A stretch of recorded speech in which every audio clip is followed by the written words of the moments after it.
प्रिय विद्यार्थियों, नवोदय विद्यालय प्रवेश परीक्षा कक्षा 6 के लिए गणित के पाठ्यक्रम में आज मैं आपको इस वीडियो में औसत से संबंधित क्वेश्चन समझाने का प्रयास करूंगा। आप अच्छी तरह से समझने की कोशिश कीजिए। अगर ध्यानपूर्वक समझेंगे तो औसत का जो टॉपिक है वो अच्छी तरह से क्लियर हो जाएगा। देखिए, इसमें कुछ महत्वपूर्ण सूत्र हैं, वो इस वीडियो में मैं आपको बताने जा रहा हूं, उसकी ओर ध्यान दीजिए। संख्याओं के औसत कैसे निकलते हैं। लगातार, पहला है लगातार n तक की प्राकृत संख्याओं का औसत का सूत्र है n+1/2, n जोड़ 1/2। और n का मतलब है जितनी प्राकृत संख्याओं का औसत पूछा जाता है वो उसका मान n के बराबर होगा। तो n तक की प्राकृत संख्याओं का औसत होगा n जोड़ 1/2। अब मैं उदाहरण के द्वारा इसका क्लियर कर देता हूं। उदाहरण पहला देखिए, प्रथम 20 प्राकृत संख्याओं का औसत होगा। तो यहां कितनी प्राकृत संख्याओं का औसत ज्ञात करना है? 20 का। तो यहां n बराबर होगा 20। और n तक की प्राकृत संख्याओं का औसत होता है n+1/2। तो अब यहां n का मान कितना है? 20। तो सूत्र क्या होगा? 20 जोड़ 1/2। अब 20 में 1 जोड़ा 21, 21/2 बराबर 10.5 उत्तर आ गया। तो प्रथम 20 प्राकृत संख्याओं का औसत हो गया 10.5। ये सूत्र की सहायता से निकल जाता है। ये इस तरह से हम अगर प्राकृत संख्याओं का औसत ज्ञात करें, फिर हम 1 से 20 तक संख्याओं को जोड़ेंगे और फिर उसमें हम 20 का भाग देंगे, तब आएगा। तो ये सूत्र की सहायता से निकल जाता है। और n, प्रथम जो n प्राकृत संख्याओं का औसत निकालना है उसका सूत्र होता है n जोड़ 1/2। जैसे यहाँ 20 संख्याओं का निकालना है तो 20 जोड़ 1/2 और 20 रहेगी 21/2, 10.5 हो गया। आगे समझ में। इसी तरह से दूसरा सूत्र है लगातार n तक की प्राकृत संख्याओं के वर्गों का औसत। अब n तक की प्राकृत संख्याओं के वर्गों का अगर औसत निकालना है तो उसका सूत्र होगा n जोड़ 1 कोष्टक बंद 2n जोड़ 1/6। और यहां n का मान होगा जितनी प्राकृत संख्याओं के वर्गों का औसत ज्ञात करना है वो। जैसे मैं उदाहरण के तौर पर आपको बता दूं, प्रथम 12 तक की प्राकृत संख्याओं के वर्गों का औसत क्या है। अब देखिए, यहां n का मान कितना है? 12। अब देखिए, इस सूत्र में इसको पुटअप करना पड़ेगा। n जोड़ 1 कोष्टक 2n जोड़ 1/6। अब n का मान है 12, तो हो गया 12 जोड़ 1 कोष्टक बंद और दूसरा कोष्टक शुरू 2 गुणा n का मान 12 प्लस 1/6। अब 12 में 1 जोड़ा, वो ये तो मान आ गया 13। और यहां पहले 12 को 2 से गुणा करेंगे 24, 24 में 1 जोड़ा 25। तो क्या हो गया? 13 गुणा 25/6। तो ये 13 और 25 को गुणा करने पर 325 आए और 6 का भाग देने पर आ गया 54.16 उत्तर। तो प्रथम 12 तक की प्राकृत संख्याओं के वर्गों का औसत ज्ञात करते हैं तो सूत्र की सहायता से 54.16 प्राप्त हो जाता है। अब जैसे हम 12 तक की प्राकृत संख्याओं के वर्गों का औसत वैसे ज्ञात करेंगे तो हम पहले संख्याओं के वर्ग निकालेंगे, फिर उनको जोड़ेंगे और फिर उसमें अपन 12 का भाग देंगे, तब भी आपका उत्तर 54.16 आएगा। तो ये सूत्र की सहायता से जल्दी निकल जाता है। आगे समझ में। अगला क्वेश्चन देखिए। अगला पॉइंट है प्रथम n पूर्ण संख्याओं का औसत। अब इसका सूत्र है n-1/2। अब जैसे कोई भी पूर्ण संख्याओं का आपको औसत निकालना है तो इस सूत्र की सहायता से निकल जाता है। जैसे प्रथम 50 पूर्ण संख्याओं का औसत क्या होगा, तो यहां हमें कितनी संख्याओं का औसत ज्ञात करना है? 50 पूर्ण संख्याओं का। तो यहां n का मान कितना होगा? 50 हो जाएगा। और सूत्र होगा n-1/2। तो n यहाँ 50 है, 50 माइनस 1/2, 50 में से 1 लेस किया 49, 49/2 का मान आ गया 24.5 उत्तर। तो प्रथम 50 पूर्ण संख्याओं का औसत है वो 24.5 होता है। अब अगर अपन वैसे निकालेंगे प्रथम 50 पूर्ण संख्याओं को, तो हम जोड़ेंगे उनको 1 से लेकर 50 तक और फिर 50 का भाग देंगे तो 24.5 आएगा। तो इसलिए सूत्र की सहायता से ये जल्दी हो जाता है। अगला सूत्र देखिए, लगातार n सम संख्याओं का औसत। ये n जोड़ 1 सीधा सा सूत्र है, n जोड़ 1। अब जैसे 25 लगातार सम संख्याओं का औसत क्या होगा, तो यहां n का मान कितना होगा? 25। तो 25 लगातार सम संख्याओं का औसत होगा 26। सूत्र क्या है? n जोड़ 1। अब n का मान यहां 25 है, 25 में 1 जोड़ दे 26 उत्तर आ गया। आगे समझ में। अगला देखिए सूत्र, लगातार n विषम संख्याओं का औसत, सीधा सूत्र है बराबर n होता है। यानी आपको कोई भी लगातार n विषम संख्याओं का औसत ज्ञात करना है तो उन संख्याओं के इक्वल ही होगा उसका औसत। जैसे 30 लगातार विषम संख्याओं का औसत क्या है, तो यहां n का मान कितना हो गया 30, अतः औसत भी 30 ही होगा। n का मान है औसत और सूत्र क्या है, केवल n विषम संख्याओं का औसत n के इक्वल ही होता है। जितनी संख्या को निकालना होता है उतनी संख्याओं के इक्वल ही होता है। तो ये बहुत ही सीधा सा सूत्र है कि लगातार n विषम संख्याओं का औसत है वो n के बराबर ही होता है। अगला देखिए कुछ, अब 4 पॉइंट इसमें ऐसे हैं कि लगातार संख्याओं को गुणा करना, लगातार संख्याओं को भाग देना, लगातार संख्याओं में जोड़ना, लगातार संख्याओं में घटाना, इस तरह के 4 और फार्मूले हैं औसत से संबंधित। जैसे कि ये पहला, ये दूसरा है, ये तो गुणज का है। पहले गुणज वाला देख लीजिए, के प्रथम n गुणजों का औसत, इसका सूत्र है k गुणा n जोड़ 1/2। यहां k का मान है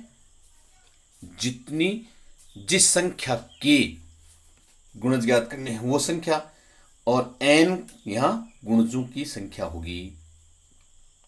जैसे उदाहरण से यह स्पष्ट हो जाएगा, 3 के प्रथम 5 गुणजों का औसत क्या होगा। अब यहां k बराबर तो है 3 और n बराबर है 5, तो सूत्र में रखिए इनको, k गुणा n जोड़ 1/2। अब यहां k का मान कितना है 3 और n का मान कितना है 5, तो ये 5 जोड़ 1 हो गया बट्टा 2। अब देखिए 3 गुणा 5 और 1 को जोड़ा 6/2, तो 3 गुणा 6/2 हो गया। अब 6 और 2 को कैंसिल कर दिया, 3 3 9 उत्तर आ गया। अब मैं आपको दूसरी विधि से भी औसत निकालने का तरीका बता दूं। जैसे 3 के प्रथम 5 गुणजों का औसत निकालना है अपन को, तो अपन क्या करते हैं, 3 के प्रथम 5 गुणज फाइंड कर लेते हैं। तो 3 के प्रथम 5 गुणन होंगे 3 6 9 12 15। आ गया समझ में। अब इसका औसत ज्ञात करते हैं, हम इन गुणजों को जोड़ लेंगे और ये गुणजों की संख्या है 5, 5 का भाग दे देंगे। अगर इनका जोड़ ज्ञात करें कितना है 45, और 45 में 5 का भाग दिया 9। अब देखिए ऊपर वाले सूत्र की सहायता से भी 9 आ रहा है, और इस तरह से अपन गुणज ज्ञात करके उनको जोड़ के 5 का भाग देके अगर इनका औसत निकाला तो भी 9 ही आ रहा है। आ गए समझ में। ये किसी भी तरीके से कर सकते हैं। अब छोटे गुणज होते हैं उनको अपन जोड़ के जितने गुणजों की संख्या होती है उनका भाग दे देते हैं तो गुणजों का औसत आ जाता है, और ये सूत्र की सहायता से होता है। आ गए समझ में। अब देखिए वो 4 गुणा करने वाले, भाग देने वाले और जोड़ और बाकी वाले 4 सूत्र और देखिए। यदि n संख्याओं का औसत ab हो, ab का मतलब होता है एवरेज। अब कोई n संख्याएं हैं और उनका औसत दिया हुआ हो और प्रत्येक संख्या को k से गुणा कर दिया जाता है, तब नया औसत होता है। जितना एवरेज होता है उसको k से गुणा कर दो, एवरेज गुणा k होगा। अब जैसे उदाहरण से ये बात स्पष्ट हो जाएगी। जैसे 5 संख्याओं का औसत 6 है, यदि प्रत्येक संख्या को 7 से गुणा कर दिया जाता है तब नया औसत क्या होगा। अब देखिए यहाँ जो चीज हमारे पास n a v k, इनको हमें समझना है कि ये क्या है। n बराबर तो जितनी संख्या है वो, तो n बराबर तो हो गया 5, और a v बराबर औसत है 6, और प्रत्येक संख्या को हम कितने से गुणा कर रहे हैं वो है k, तो k यहां हो गया 7। अब नया औसत क्या होता है, a v गुणा k, तो यहां a v का मान है 6 और k का मान है 7, 6 गुणा 7, तो नया औसत हो गया 6 तो 42। ये है। तो n संख्याओं का औसत ab हो और प्रत्येक संख्या को k से गुणा किया जाता है, तब नया औसत ab गुणा k होता है। तो यहां ab का मान कितना था 6 और k का मान था 7, तो ab को k से गुणा कर दिया, 6 गुणा 7 बराबर 42, नया औसत आ गया 42। अब भाग वाला देखिए, यदि n संख्याओं का औसत ab हो और प्रत्येक संख्या को k से भाग दिया जाता है, तब नया औसत क्या आता है, तब आता है ab भाग k होगा। अब वही बात हमें इन तीनों चीजों को पता होना चाहिए, n बराबर क्या है, ab बराबर क्या है और k बराबर क्या है, और सूत्र ये लग जाएगा ab भाग k। जैसे इस उदाहरण से ये बात अच्छी तरह से क्लियर हो जाएगी। यदि 10 संख्याओं का औसत 35 हो और सभी संख्याओं को 5 से भाग दिया जाए तो प्राप्त संख्याओं का नया औसत क्या होगा। अब देखिए यहां संख्याएं हैं वो तो n के बराबर होगा, तो यहां n का मान कितना होगा 10, एवरेज कितना है 35, तो ab बराबर 35, और सभी संख्याओं हम कितने से भाग दे रहे हैं 5 से, वो k होगा, तो k बराबर 5। अब नया औसत क्या होगा, नया औसत का अगर सभी संख्याओं को हम k से डिवाइड कर रहे हैं तो वो नया औसत आ जाएगा। तो ab भाग k, यहाँ ab का मान 35 है और के का मान है 5, तो 35 में 5 का भाग दिया 7, तो नया औसत क्या होगा 7 प्राप्त हो जाएगा। यदि n संख्याओं का औसत ए बी हो और प्रत्येक संख्या को के से भाग दिया जाता है तब नया औसत होता है ए बी भाग के। तो यहां मैंने आपको अच्छी तरह से क्लियर कर दिया है कि n क्या चीज है संख्या, और ए बी क्या है जो औसत होता है वो, और क्या के का मान क्या होता है जिस संख्या से हम भाग दे रहे हैं वो के होती है। तो वो सूत्र हो जाता है ए बी भाग के। आगे समझ में। अगला देखिए, यदि n संख्याओं का औसत ए बी हो और प्रत्येक संख्या में के जोड़ दिया जाए तब नया औसत ए बी जोड़ के होता है। जैसे ये यहां इस उदाहरण से स्पष्ट हो जाएगा। यदि 15 संख्याओं का औसत 20 है और सभी संख्याओं में 5 जोड़ दिया जाए तो प्राप्त संख्याओं का औसत क्या होगा। यहां देखिए n बराबर कितना है जो संख्या है उतना 15, और औसत बराबर ए बी बराबर 20 और के बराबर 5। तो 15 संख्याओं का औसत 20 है और सभी संख्याओं में 5 जोड़ दिया जाए तो नया प्राप्त औसत क्या होगा, औसत बराबर होगा ए बी जोड़ के। तो ए बी का मान यहां 20 है और के का मान है 5, तो 20 जोड़ 5 बराबर 25 हो गया। तो यदि n संख्याओं का औसत ए बी हो और प्रत्येक संख्या में के जोड़ दिया जाए तब नया औसत होता है ए बी जोड़ के। तो यहां ए बी का मान था 20 और के का मान 5, तो 20 जोड़ 5 तो नया औसत 25 आ गया। आ गया समझ में। अगला देखिए माइनस वाला। यदि n संख्याओं का औसत ए बी हो और यदि प्रत्येक संख्या में से के घटा दिया जाए तब नया औसत क्या होगा, ए बी माइनस के होगा। जैसे ये उदाहरण से अच्छी तरह से क्लियर हो जाएगा।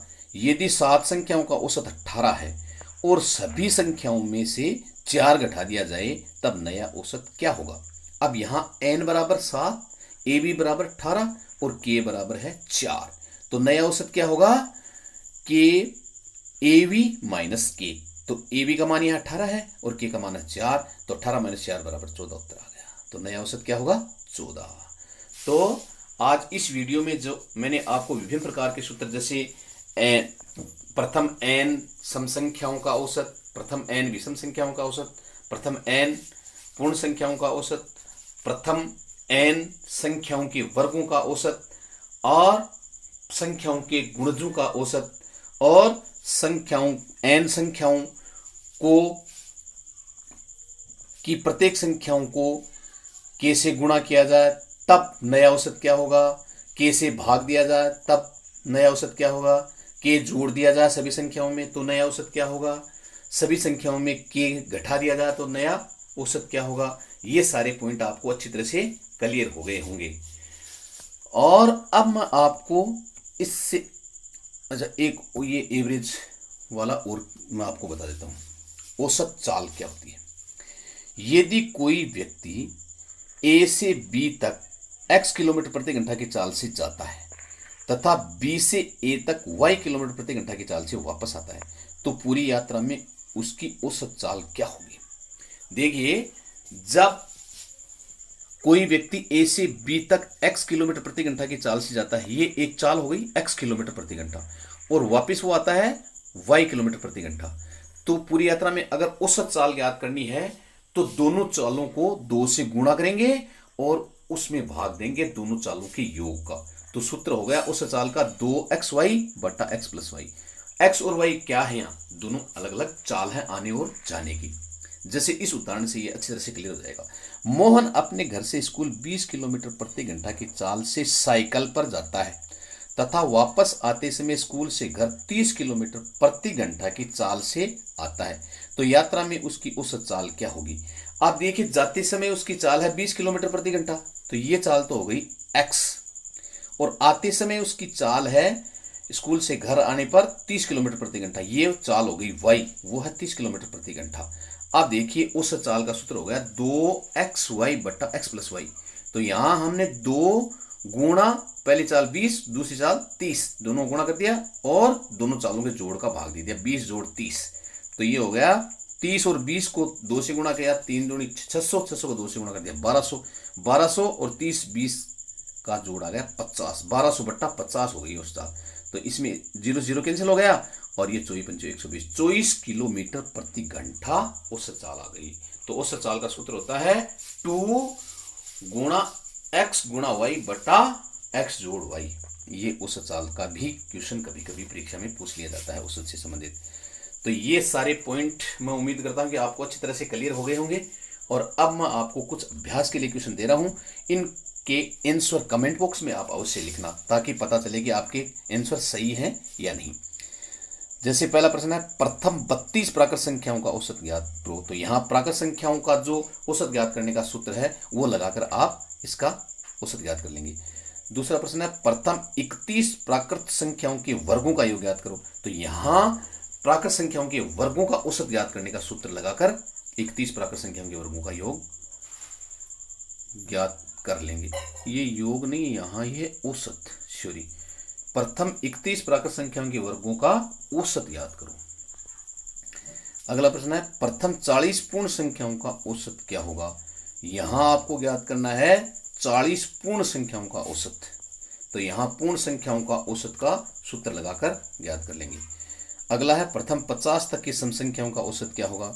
यहां आपको सम संख्याओं का औसत का सूत्र की सहायता से 50 तक की सम संख्याओं का औसत ज्ञात करना है। अगला क्वेश्चन है, 1 से 100 तक की विषम संख्याओं का औसत क्या होगा। यहां आपको विषम संख्याओं का औसत ज्ञात करने का सूत्र लगाकर ये क्वेश्चन, इसका आंसर प्राप्त करना है। अगला है, 3 के प्रथम 9 गुणजों का औसत क्या होगा।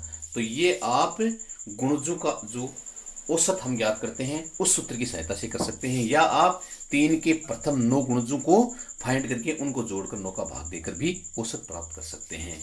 तो मैं उम्मीद करता हूं कि ये जो वीडियो में मैंने विभिन्न प्रकार के जो सूत्र औसत से संबंधित बताए वो अच्छी तरह से आपको क्लियर हो गए होंगे, और जो मैंने अभ्यास के लिए प्रश्न दिए हैं उनके आंसर आप कमेंट बॉक्स में अवश्य लिखेंगे। बहुत बहुत धन्यवाद।